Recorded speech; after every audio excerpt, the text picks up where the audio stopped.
For Chris, there's nothing better than his off-grid riverside property sustained by land, water and sky. Now settled in permanently, he's using big thinking to transform a tiny home into a space that welcomes friends and family. But first, we'll visit Sacha, who after being lured by a lighthouse, discovered a property that felt pleasantly familiar. One rebuild later, she and her husband John have a home where old and new exist in harmony, overlooking the waves. Yeah, maybe you should come home. You've been saying it for so long. Let the water lift you from the city's undertow. Yeah, maybe you should come home. Water, deep, flowing, mysterious, ever-changing yet constant, the inspiration of artists and adventurers. It's the foundation of life. We are drawn to it, to watch it, listen to it, immerse ourselves, and for those who choose, to live beside it. Maybe you should come home.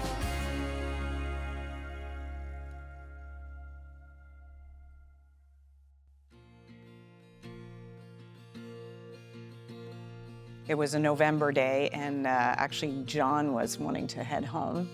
And I said, oh, just look, let's just go down to the lighthouse. And so we came down to the lighthouse, walked down, and I actually walked onto this property to take pictures of the lighthouse. And then it turned out to be a bit of a blizzard.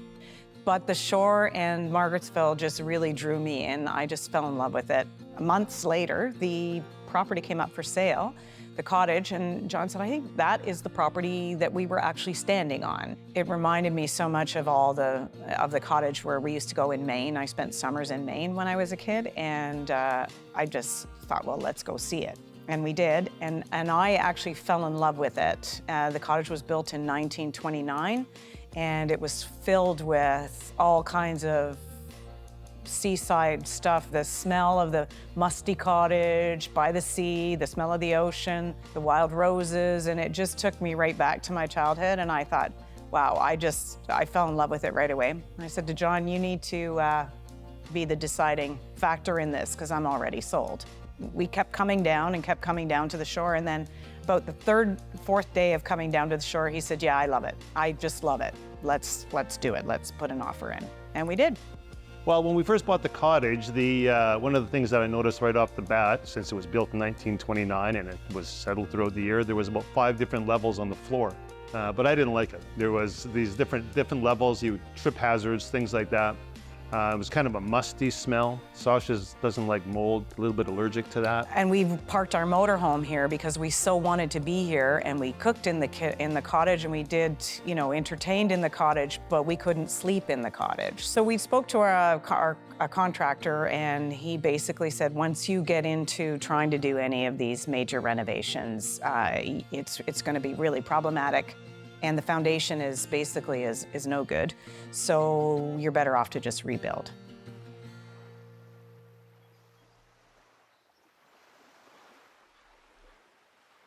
So when you first come walking into our cottage here, the first thing you see when you walk through the front door is basically the view right across. You can see New Brunswick right through to Ilhote.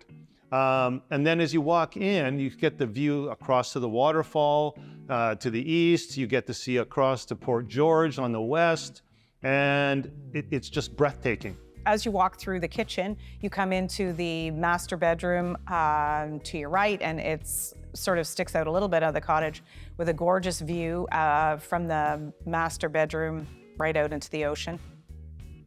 So one of the really things I like about the master bedroom is that we have a nice covered porch.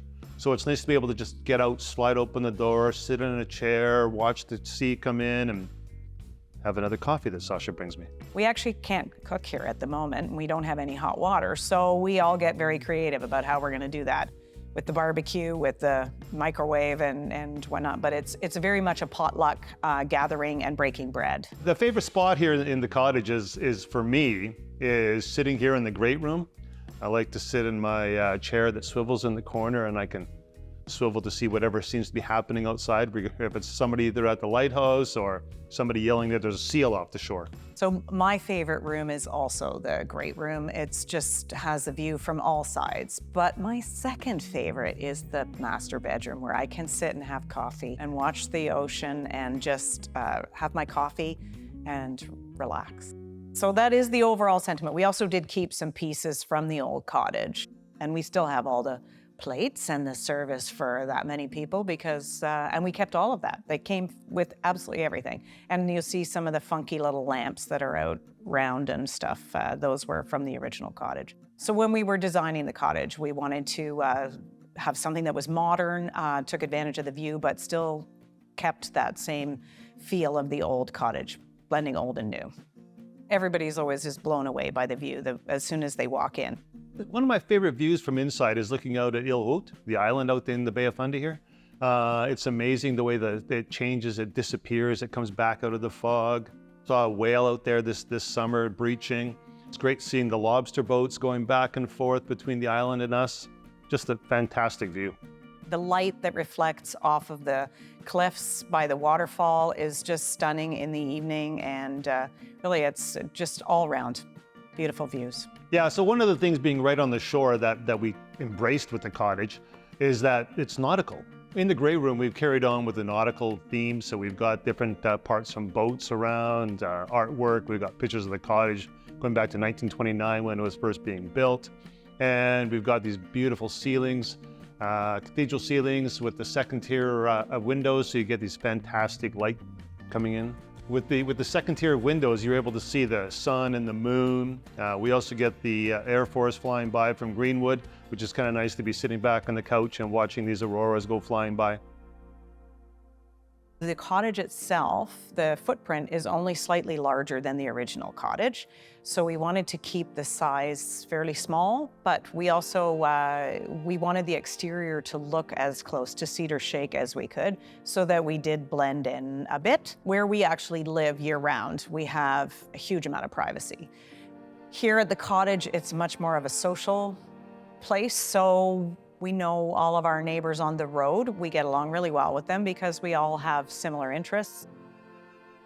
But there is a Margaret'sville Days, which is a weekend-long event that takes in the lighthouse and this, so it becomes very busy at the lighthouse and down here at that time of year. So it's not somewhere we come to be quiet and private. It's somewhere we come to know that we're going to be chatting with people. The wildlife surrounding the cottage is just phenomenal. Just this morning when I got here and I watched 4 different eagles go flying by right off the deck, basically at eye level, which is amazing. There's always seals going by daily. They seem to come in with the tide and go back with the tide.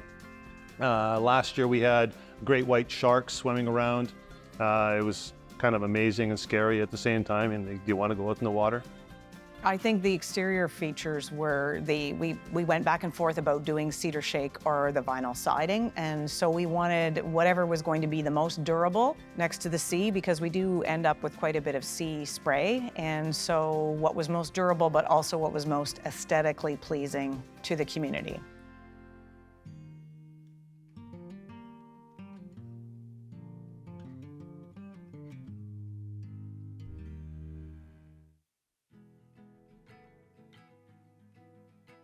So one of the great things about the beach around here, there's a couple of different directions we go. And the biggest waterfall that we can actually see from the cottage right in the town of Margaret'sville, it's all year round. So this time of year, it's quite impressive. You can actually hear it from the cottage. And then there are a couple of other smaller waterfalls. And walking in the other direction, those are more seasonal waterfalls. It dries up midsummer. But they're really beautiful too, because the cliffs are higher on that side, so the waterfalls are higher. We love to sort of start our day with a cup of coffee in the master bedroom, watching the sea. Then we get up, the dogs force us to get up. We go for a beach walk for about an hour, sometimes 2, and then we come back. I love to just curl up with a book, perhaps do a little bit of yoga, and yeah, and then we love cooking and preparing food in the cottage, and then enjoying a glass of wine late afternoon or early evening. So living by the water is spectacular. It's, I think on a spiritual sense, it's very relaxing, it's meditative, but it also is, I think it's just innate in us as human beings to be calmed, and like John said, it's just, I think the stress reduction, but also we don't have television here either. So we play games as a family. We read books. We spend more time just being. I'm just so much more relaxed. I enjoy my life that much more. Really, all I'm looking forward to do is getting some of the landscaping completed, just so it just kind of really fits in more to the shore, and then spending much more time here. One thing that we may add still to the cottage is a washer and dryer. We only live a short distance away, so currently we don't need it. So we just want to come and relax, invite friends and family to come and stay and have a nice simple summers here, and like John said, possibly Europe for the winters. John actually sits on the Lighthouse Committee, so because it does belong to the community, so we have deeded access from the Lighthouse. You know, it's an integral part of the community, so it's our responsibility to watch out over the lighthouse as well as everyone else in the community. I imagine there is a little bit of pushback from the community about having a brand new cottage here when it was the first cottage built in Margarettsville. So I think that, you know, it's important that we befriend everybody in the community. Yeah, one thing I really love about Margarettsville is that they have this fantastic ice cream shop. And the one thing it is missing is a restaurant. We've befriended some chefs that actually live here, and we keep trying to push them in the direction of starting a little restaurant, hopefully one day. People love living by the water because it's constantly changing. There's movement there. It's can make you smile on a sad day, and if you're kind of upset looking out over the water, your thoughts just disappear with the tide. I don't think we ever would leave this place. I think that we would leave our current home and make this a more permanent home rather than leave here. This is us. We designed it. We love the spot. We would probably sell our house and live here full time.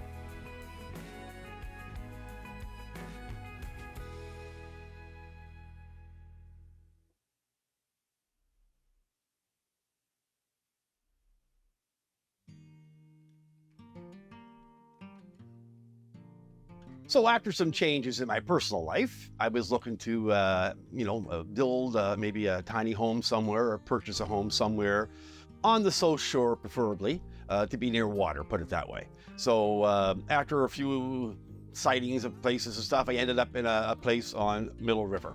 And I walked down by myself, the place was chained off, and I looked at it and I said, oh wow.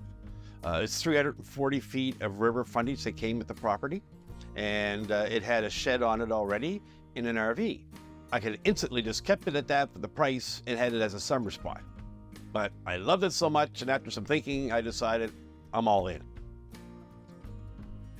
So again, it is off the beaten track by a half a kilometer, but it's on a nice country road, and it's off a well-maintained main road. So, and I'm very close to the highway. I'm not like rural in the middle of the woods, 10 miles away. So what attracted me to it? The driveway was already done, in the area where the house would be was already clear. So that was a big advantage. So I've been a school bus driver for the last 6 years. So it's kind of, it's a drag in a bit when you leave the kiddies that you've known for a few years. But in order to continue on with the life that I wanted to do for a few years and be in the country, I was able to snare another route close to my property. So within proximity of where I'm at, there's a lot of coastline, so there's all kinds of opportunities to go with great kayaking places, even overnighters. When it comes down to the annual cost, and I didn't really expect this to be the case, but everyone likes to keep their costs down, the fact that I'm off-grid, I'm using propane, which is a clean fuel that doesn't go bad, by the way, and basically 1 tank a year does what I need, because part of my setup is propane for my stove, fridge, heat, and hot water tank.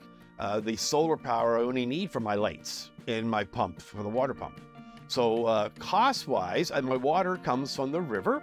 I was told as long as I never hurt the riverbank, I can take my water from the river. So I don't have a water bill, I don't have a power bill.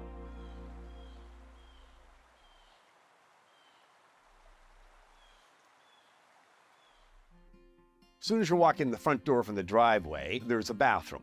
And in the bathroom, it's small, but it's great. It's got the a window in it, and it's got the clawfoot tub that I talked about, and vanity and a toilet and a little piece of furniture. Again, pretty cozy, pretty basic. And then to the left of that is a bedroom, which is a fair-sized bedroom with a double-sized bed, as well as 3 or 4 dressers in there. And I can even do more in there if I wanted to. But again, right now for one person, that's fine. And then when you walk in the front door and go right, you're coming into the main living area and kitchen. And again, a couch, couple of chairs, TV mounted on the wall, complete internet access. And then behind me is the kitchen. And again, I do like to cook, so it's so nice to have it all open here. I can be cooking as well as watching TV or looking at the river. I like my bathroom aspect because I was able to use a clawfoot bathtub that I had for years, that I never had a spot for it. There's not a lot of room, and I haven't had a lot of entertaining right now, because that's what I'm thinking about now that I got this stage done, and I like it so much. It would be cramped for 2 couples or 4 people. That might add a room. The heart of the room is the main living space, and when I've had the wood stove in there, it's going to even be more cozy. So, I can put a puzzle out somewhere, work on the puzzle. Again, I read newspapers a little bit and stuff. Everybody's online. Talk to grandkids, friends, whatever, but it's a comfortable space.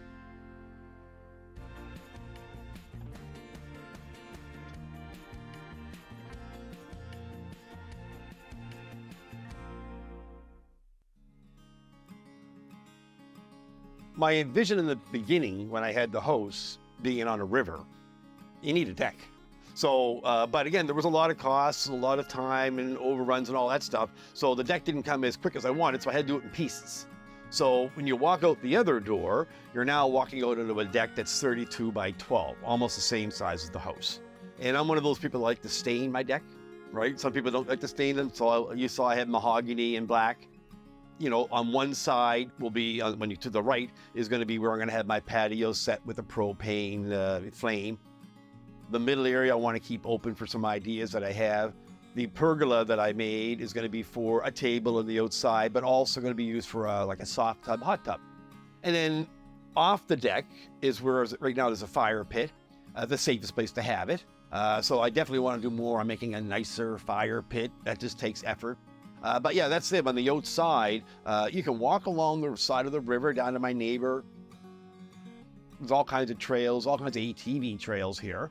And I have a side-by-side, so it seats 4 people. So we can commonly go out with the kids or whatever, or people that are visiting, and we've done that, and go along the particular trails around here. I don't know them all yet, but every area down here has got tons of trails. When I go in the morning for the school bus run, that's not a bad thing. It's just part of my complete little world. I get up early in the morning, drive up to my school bus up the road, and that's all good. It's nighttime. It's always dark. So again, in the nighttime, we've been out here, friends of mine, and we'd have a fire. And it's funny, sometimes you actually see orbs up and down the river. When all the lights are out, the sky with the stars, it's unbelievable. Like there's no light pollution. And out here in the back is almost, on the front, I guess, is almost even better. But when all the solar lights are down or whatever, you look up there, I tell you, it is bloody amazing. The river is called Middle River.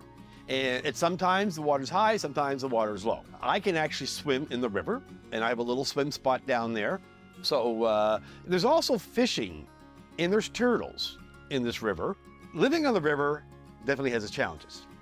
So recently we had the major flood. That's one of the challenges. So my neighbor, who's not here right now, we would commonly go over and see her and her boyfriend. And so we walk along the river, and we have some solar lights down there. And, so going down is not that far, but we're going from my land to her land. And it's just nice. The river walk, as people say too, is in the river.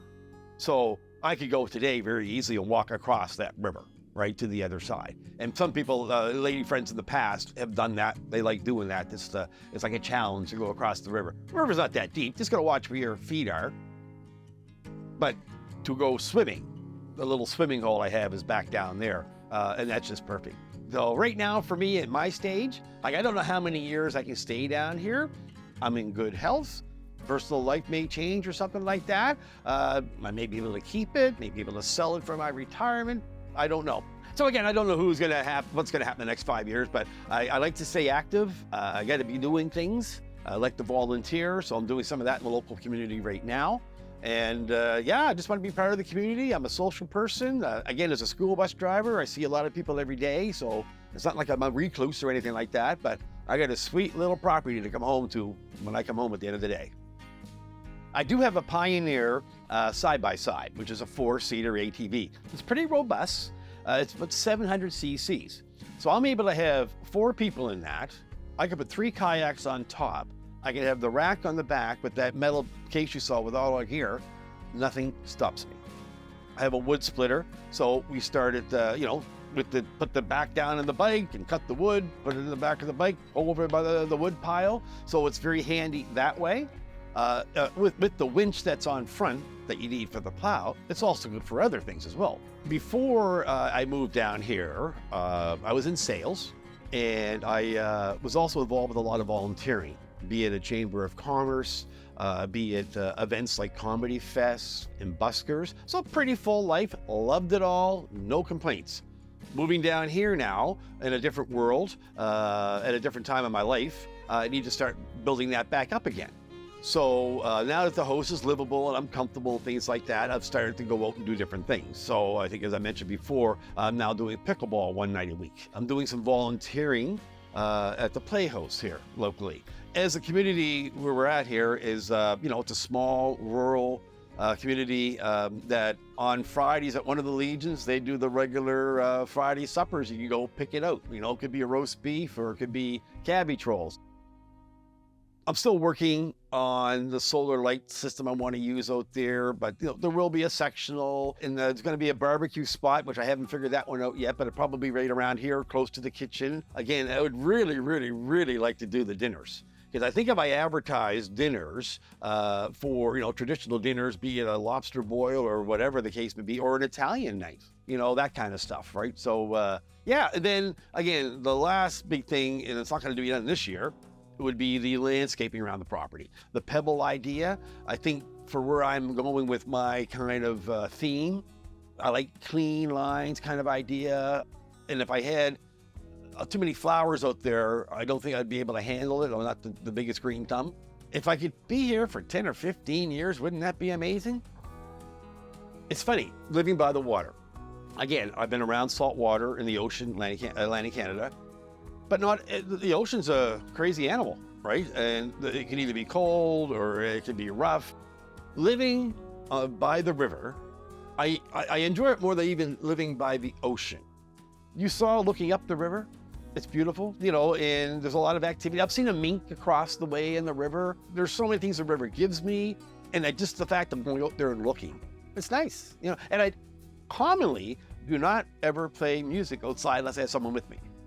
I don't like to have the music on by itself. I'd rather listen to the sounds and all that stuff. You could really use this as an alternative lifestyle using clean and green energy. Put a garden in around here to top it off and look out. So I think if you want a cleaner, greener future for our planet, I think looking at off-grid living is an awesome thing to look at. Whether nestled alongside a riverbank or perched high above a distressed ocean, living on the shore has its perks.